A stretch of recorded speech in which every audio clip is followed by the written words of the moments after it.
Tranquilinho, vamos lá, última parte da nosso estudo sobre a lei dos crimes de tortura. Agora que você já conhece o que é a tortura propriamente dita e você já conhece as modalidades de tortura, já tem tudo montadinho para você, vamos trabalhar apenas agora as regras que permeiam a aplicação de penalidade e outras coisas em relação à tortura. Deixa eu falar uma coisa para você. Independente do que acontecer, é bom que você entenda que a tortura, independente do tipo de tortura, é um crime material. Por que eu estou falando disso nesse vídeo e não falei no vídeo anterior? Porque agora é só a regra que permeia, né, que norteia a história da tortura. Então a primeira regra que eu queria falar com você, que por mais que não esteja necessariamente na lei, mas é bom que você entenda, tortura é um crime material. Então tem que ter vestígio de algo que tenha acontecido. Tem que ter o vestígio da tentativa, pelo menos, da tortura. Porque veja bem, um cara que utiliza grave ameaça ou violência para causar sofrimento físico ou mental na pessoa, com a finalidade de obter uma declaração, eu te pergunto, ele utilizou a grave ameaça ou violência, ele causou sofrimento físico e mental, mas ele não conseguiu a declaração. Esse cara está isento do crime de tortura? Claro que não, porque é normal a tentativa no crime de tortura. Você tem que saber identificar o seguinte, por que eu estou falando que é um crime material? Porque o crime material, ele tem como marca ter deixado pelo menos algum vestígio, alguma situação física ou moral, né, ou mental na pessoa que estabeleça que realmente aquele crime aconteceu. Então, não é um crime formal, que é meramente atingir o que está tipificado, a forma. Ele é um crime material. Tem que ter vestígio de crime. Então, o que eu estou querendo dizer, não necessariamente físico, tá? Pode ser mental também. O que eu estou querendo dizer? Primeira coisa, crime de tortura é material. Então ele tem que gerar alguma coisa na outra pessoa. Também não é só a grave ameaça ou violência por si só que vai gerar a tortura. Se o cara utilizou grave ameaça ou violência, mas não causou sofrimento nem atingiu o resultado, não estou falando de tortura, estou falando de qualquer outro crime previsto no Código Penal. Tá tranquilo? Então, primeira coisa, é um crime material, tem que ter o resultado pelo menos. E segunda coisa que é importante, cabe tentativa.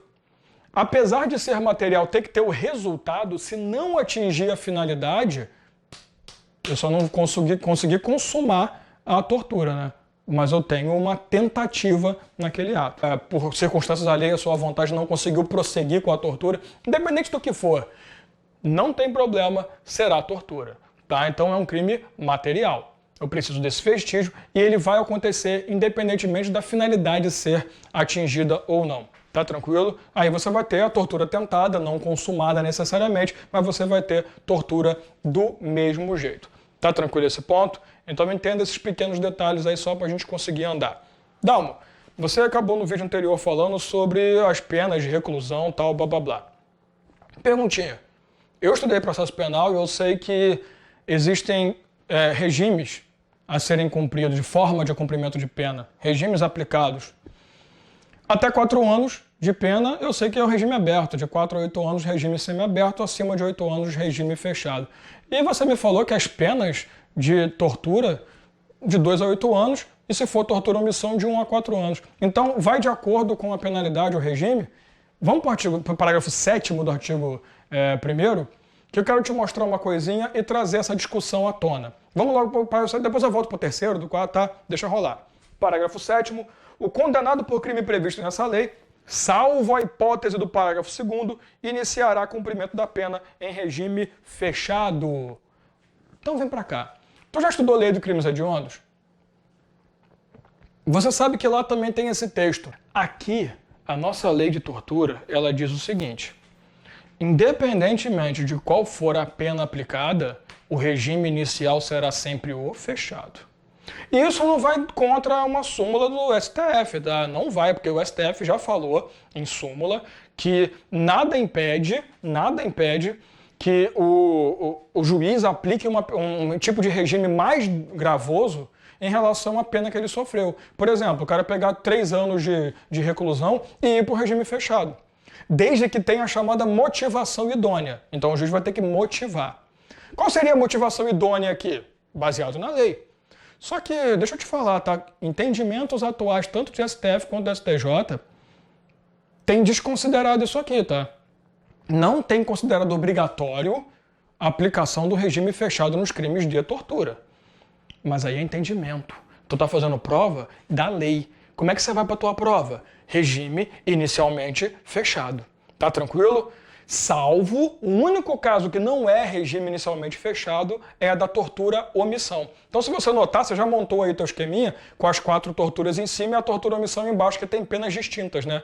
Pois é, aqueles que tenham pena de reclusão de 2 a 8 anos, regime inicialmente fechado. Aqueles que têm penas de 1 a 4 anos, regime aí vai de acordo com a penalidade, né? 1 a 4 anos vai acabar sendo aberto no final das contas, né? Entenda? Não é obrigatório, pelo que o STF... Ele não falou que é inconstitucional, que é ilegal, que não existe. O parágrafo 7º continua valendo. Ele só falou que não é obrigatória a aplicação dele. Mas continua lá. Então, na hora da prova, o que você vai dizer? Pessoa que incorre em crime de tortura, salvo tortura ou omissão, aquele que deveria ter coibido ou apurado e não fez, vai ter regime inicialmente fechado na aplicação da penalidade, tá? No cumprimento da pena. Tá tranquilo? Beleza. Continua, parágrafo 3º. Agora é só regra, né? Se da tortura resulta lesão corporal de natureza grave ou gravíssima, a pena é de reclusão de 4 a 10 anos. Se resulta morte, reclusão de 8 a 16 anos. Então vamos nessa. Aqui eu trago umas 2 possibilidades de penalidade. Eu tinha falado 3 até no vídeo anterior, mas a gente pode aumentar isso para 4. Eu considero 3 porque eu tenho 2 a 8 anos, eu tenho 4 a 10 anos, eu tenho 8 a 16 anos. São as 3 penalidades que são básicas. Mas é claro, a tortura ou omissão também, de 1 a 4 anos, tem que entrar aí nessa história. Como é que você vai esquematizar? Vamos fazer isso no teu material também? Vamos colocar assim, penas dos crimes de tortura. Aí você vai colocar assim, regra, 2 a 8 anos. Tortura omissão, 1 a 4 anos.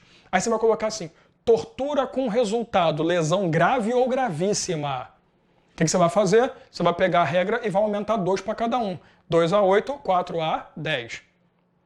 E embaixo, última setinha, tortura com resultado morte. Independente do tipo de tortura, tá? Tortura com resultado morte. Aí você vai pegar, qual é a pena máxima da regra? 8, transforma em mínima e dobra. Deu para entender? Você pega a regra máxima da regra, a pena máxima da regra, 8, transforma em mínima, quando tem morte, e dobra a mínima, de 8 a 16 anos. Então, esquematizou aí? Quais são as penas aplicáveis nos crimes de tortura? Regra, 2 a 8 anos. Tortura omissão, 1 a 4 anos. Se por acaso da tortura, independente da modalidade, teve resultado de lesão grave ou gravíssima, 4 a 10 anos. Se por acaso a tortura resultou morte, 8 a 16 anos. Então, resulta lesão grave ou gravíssima, é só aumentar 2 para mínima e para máxima. Né? 2 a 8, 4 a 10. E no caso da morte, você pega a máxima, transforma em mínima aqui, 8 e dobra, 16 anos. Tá tranquilo? Calma que ainda tem as causas aumentativas de pena que a gente vai falar daqui a pouco. Mas eu coloquei para você na tela, você viu que eu não li, não vou ler também. Mas eu coloquei para você o artigo 129, parágrafo 1º e 2º, porque olha só, se na tua prova eu colocar tortura com resultado lesão leve ou lesão corporal, simplesmente, se ele colocar para você que isso é um caso de tortura com aumentativo, não é. Se resultar lesão leve, 2 a 8 anos. Só vai ter aumento de pena 4 a 10 anos se for lesão grave ou gravíssima, tá tranquilo? Eu coloquei para você o rol aí, o que significa lesão grave ou gravíssima. Parágrafo 1º grave, parágrafo 2º gravíssima do artigo 129. Tá no teu material, tá? Isso aqui você também estudou no direito penal, provavelmente. Não vale a pena a gente ficar perdendo tempo. Tranquilo? Esquematizou? Parágrafo 4º. Aumenta-se a pena de 1/6 até 1/3. Opa, as condições de aumento de pena. Se o crime é cometido por agente público, se o crime é cometido contra criança, gestante, portador de deficiência, adolescente ou maior de 60 anos, e se o crime é cometido mediante sequestro. Então, se você comete um crime contra menor de 18 anos, né, criança, adolescente, contra gestante, contra idoso, maior de 60 anos, consequentemente você tem um aumentativo de pena de 1/6 a 1/3, dependendo do grau, né, de ameaça, de violência que você utilizou, ou o tipo de aplicação de não tipificado em lei que você quis criar ali para poder gerar o sofrimento intenso ou a condição de constrangimento da pessoa. Então, olha só, vai ter um aumentativo de 1/6 a 1/3. Aqui não diz será 1/6 nesse caso, 1/3 no outro, isso vai pela cabeça do juiz, mas, primeiro caso, quando você tem menor de 18, maior de 60 ou gestante. Faz assim, né? Criança, adolescente, tal, blá, blá, blá, fica mais fácil. E também, obviamente, qualquer pessoa que seja portadora de deficiência. Você também vai ter quando é cometido por funcionário público. Olha que legal. Lembra que eu te falei que o crime de tortura é um crime comum, na grande maioria dos casos, fora, né, o que a gente viu lá do tortura-castigo, e obviamente também a tortura-missão, né? Como é que funciona essa regra? A pessoa aqui, ser funcionário público ou não faz diferença.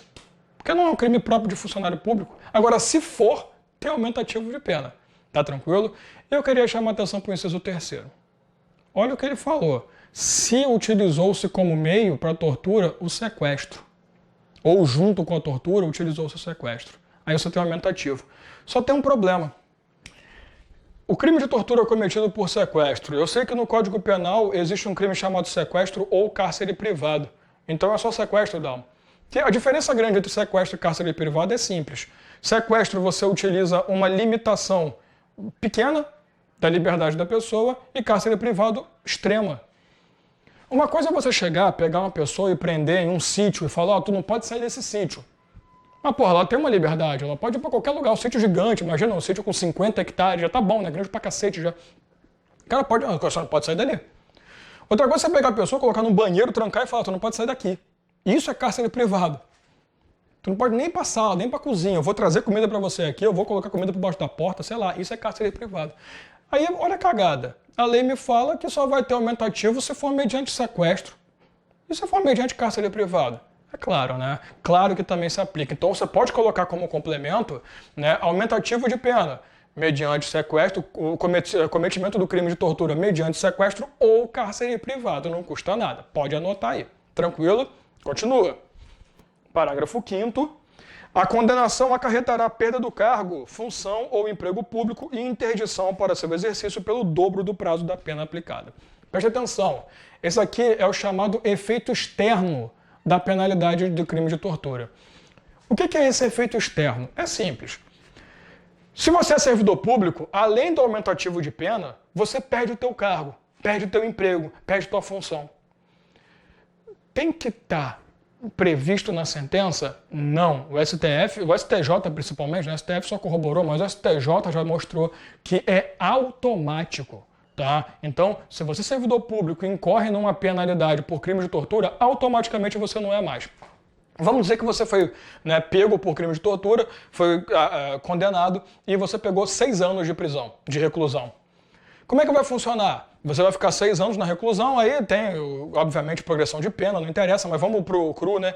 6 anos de reclusão e você vai ficar 12 anos proibido de assumir cargo público. Olha o que ele fala, pelo dobro do prazo da penalidade. Tranquilo? Então, quais são as marcas disso aqui? No caso de servidor público, de agente público, é automático o efeito automático e gera proibição, interdição de assunção de novo cargo pelo dobro do prazo da penalidade sofrida. Fechou? Continua. O parágrafo 6º vai falar assim: o crime de tortura é inafiançável, insuscetível de graça e anistia, tal qual a Constituição já falava, mas eu queria chamar a atenção do artigo 2º da Lei 8.072 de 90, que é a Lei dos Crimes Hediondos. Os crimes hediondos, a prática de tortura, aí ele fala, são insuscetíveis de anistia, graça e indulto, e o inciso 2º fala fiança, que a gente já falou que não tem. E aí? Pô, cara, uma lei de 90 fala que não cabe indulto, ou uma lei de 97 não fala nada, é claro que você vai entender também. É porque, assim, muitos doutrinadores quando usam, ou até legisladores quando usam a palavra graça, eles já entendem a graça absorvendo também um indulto. Porque a graça ela tem um sentido estrito. A graça é individual, o indulto é coletivo. Mas muitos doutrinadores usam a graça com sentido amplo.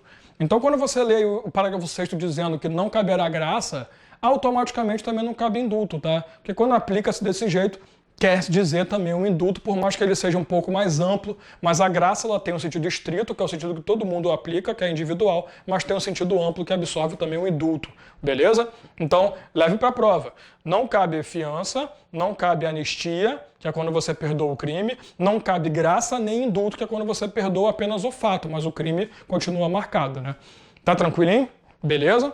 Ótimo. Vamos continuar então a leitura, para a gente poder fechar o nosso trabalho, artigo 2º. O disposto nessa lei aplica-se ainda quando o crime não tenha sido cometido no território nacional, sendo a vítima brasileira ou encontrando-se o agente em local sob jurisdição brasileira. Você vai colocar assim, extraterritorialidade da lei de crimes de tortura. Porque o que ele diz no artigo 2º? Se o crime for cometido no estrangeiro, em uma dessas duas condições, 1, contra brasileiro, 2, em local de jurisdição do Brasil, dentro de um consulado, sei lá, por exemplo, o que ele vai me dizer? Ele vai me dizer necessariamente que aplica-se a lei de crimes de tortura brasileiro. Se a vítima for brasileira, sofreu tortura no estrangeiro, aplica-se a lei brasileira do crime de tortura. Então vai aplicar nossas penalidades, tudo bonitinho. Se o agente, né, sofreu vítima ou cometedor, inclusive, de tortura em local de jurisdição brasileira, aplica-se essa lei, a lei brasileira do crime de tortura. Tá tranquilo? É a extraterritorialidade que você conhece bem, territorialidade e extraterritorialidade no direito penal e que a gente aplica aqui também. Fechou? Tu viu que não é uma lei difícil, né? É uma lei bem tranquila. O detalhe são apenas aquelas características, crime comum, crime próprio, crime material, blá blá blá. Mas eu acho que ficou fácil, né? Ainda mais que você tem um conhecimento do direito penal que já pauta muita coisa. Você viu também que eu deixei de lado muita informação do direito penal porque não é uma aula de direito penal. Então eu não quero entrar também em discussão doutrinária, corrente, não estou nem aí. Nós vamos trabalhar o que interessa, objetivando a sua facilidade na prova, o gabarito, né? Que é a nossa intenção que você gabarite sua prova. Tá tranquilo? Então, prazer, tranquilo, foi legal, foi rápido, mas foi divertido. Um abraço.